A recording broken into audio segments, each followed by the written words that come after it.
5 நாடுகளை தாக்கிய ஈரான். பற்றி எரியும் ஈரான், அமெரிக்காவின் கொடூர தாக்குதல். தன்னைத்தானே சுட்டுக் கொண்ட போலீஸ் மா அதிபர். இலங்கையை அதிர வைத்த துப்பாக்கிச்சூடு. 26 வயது இளைஞன் உயிரிழப்பு.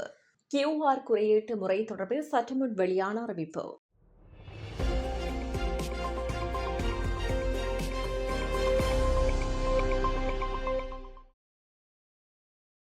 ஈரான் அமெரிக்க ராணுவ தளங்கள் மற்றும் அமெரிக்க நலன்கள் உள்ள பகுதிகளை குறிவைத்து ஹத்தார், பஹ்ரைன், குவைத், ஜோர்டான் மற்றும் ஈராக் ஆகிய நாடுகளில் தாக்குதல்களை மேற்கொண்டதாக தகவல்கள் வெளியாகியுள்ளன.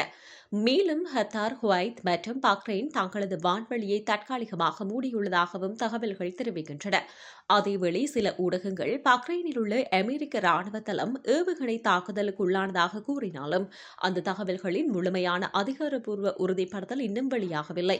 இந்த மோதல் மேலும் விரிவடைந்தால் உலகளாவிய பாதுகாப்பு, விமான போக்குவரத்து மற்றும் எண்ணெய் சந்தையில் பெரும் தாக்கத்தை ஏற்படுத்தக்கூடும்.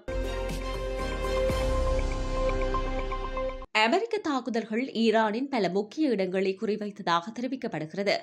மேம்பாலம் தாக்குதலின் போது வாகனங்கள் இருந்ததாகவும் குறைந்தது ஒருவர் உயிரிழந்து பலர் காயமடைந்ததாகவும் தகவல்கள் வெளியாகியுள்ளன. அத்துடன் பண்டர் அப்பாஸ் அருகில் ரயில் நிலையம் மற்றும் சரக்கு ரயில் இணைப்பு ஆரம்ப தகவலின்படி 2 பேர் காயமடைந்துள்ளனர். பண்டர் அப்பாஸ் தொலைத்தொடர்பு கோபுரம் தாக்குதலால் அருகிலுள்ள குடியிருப்புகள் சேதமடைந்து பொதுமக்கள் உயிரிழப்பு மற்றும் காயங்கள் ஏற்பட்டுள்ளதாகவும் குறிப்பிடப்பட்டுள்ளது. தென்கிழக்கு ஈரானின் ஈரான் ஷாக் சிவில் விமான நிலையமும் தாக்கப்பட்டதாக கூறப்படுகிறது.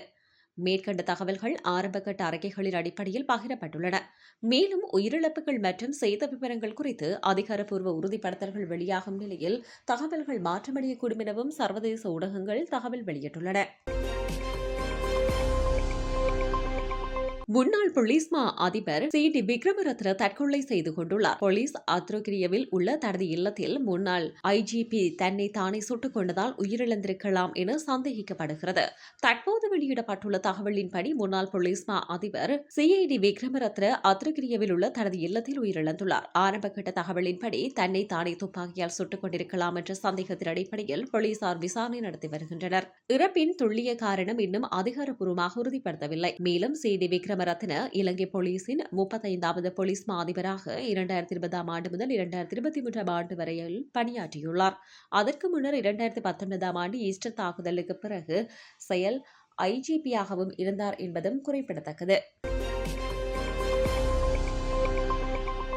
ஈராக் அரசின் முன்னாள் எண்ணெய் சுத்திகரிப்பு விவகாரங்களுக்கான துணை அமைச்சர் அத்னான் அல் யூமைலி தொடர்பான மிகப்பெரிய ஊழல் வழக்கு நாட்டையே உலுக்கும் வகையில் தொடர்ந்து பரபரப்பை ஏற்படுத்தி வருகிறது. ஊழல் வழக்கில் கைது செய்யப்பட்டுள்ள அவரின் வீடு மற்றும் தொடர்புடைய இடங்களில் ஈராக் அதிகாரிகள் மேற்கொண்ட சோதனைகளில் பல கட்டங்களாக அதிர்ச்சியூட்டும் அளவில் பணம், தங்கம் மற்றும் சொத்துக்கள் பறிமுதல் செய்யப்பட்டுள்ளன. வீட்டின் சுவர்களுக்குள் மறைத்து வைக்கப்பட்டிருந்த 25 பில்லியன் ஈராக்கிய தினார்கள் பறிமுதல். அதே இடத்தில் 2 லட்சம் அமெரிக்க டாலர் ரொக்க பணம் கைப்பற்றப்பட்டுள்ளது.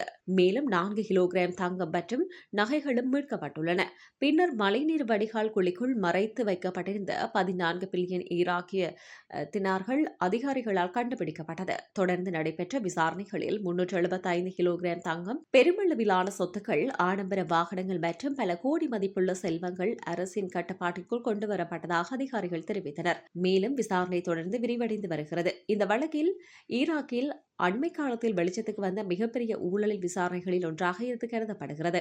எண்ணெய் துறையில் இடம்பெற்றதாக கூறப்படும் முறைகேடுகள் தொடர்பாக பல முன்னாள் மற்றும் தற்போதைய அதிகாரிகளிடமும் விசாரணை நடைபெற்று வருகிறது. மேலும் இந்த வழக்கில் புதிய தகவல்கள் வெளியாகும் வாய்ப்பிருப்பதாக ஈராக் ஊழல் தடுப்பு அதிகாரிகள் தெரிவித்தனர்.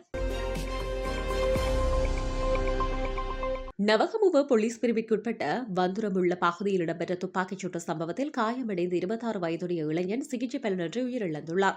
வியாழக்கிழமை இரவு இடம்பெற்ற இந்த துப்பாக்கிச் சூட்டில் காயமடைந்த குறித்த நபர் கோமாகம ஆதார வைத்தியசாலையில் அனுமதிக்கப்பட்டு சிகிச்சை பெற்று வந்த நிலையில் உயிரிழந்துள்ளதாக தெரிவிக்கப்படுகிறது.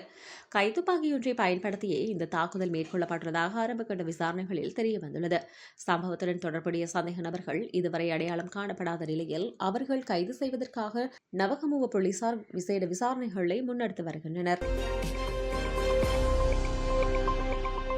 நாட்டில் எரிபொருளை விநியோகிப்பதற்காக விதிக்கப்பட்டுள்ள QR ஒதுக்கீட்டு நடைமுறையை இந்த தருணத்தில் நீக்குவதற்கு எந்தவித முடிவும் இல்லை என இலங்கை பெட்ரோலிய கூட்டுத்தாபனம் அறிவித்துள்ளது. உலக சந்தையில் எரிபொருளுக்கான ஸ்திரத்தன்மை இன்னமும் இல்லாமை காரணமாக எரிபொருள் QR நடைமுறையை மேலும் தொடரவுள்ளதாக இலங்கை பெட்ரோலிய கூட்டுத்தாபன முகாமைத்துவ பணிப்பாளர் மயூர நிதிக்குமார் தெரிவித்துள்ளார்.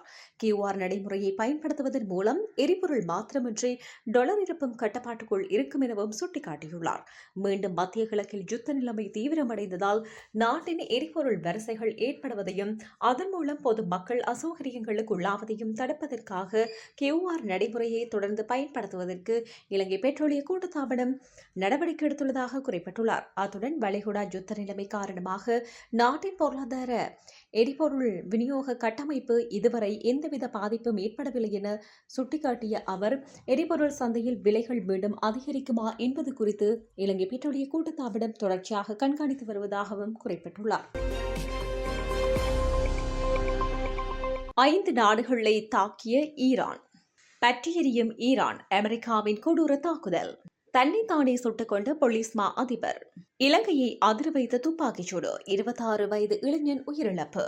QR குறியீட்டு முறை தொடர்பில் சற்றுமுன் வெளியான அறிவிப்பு.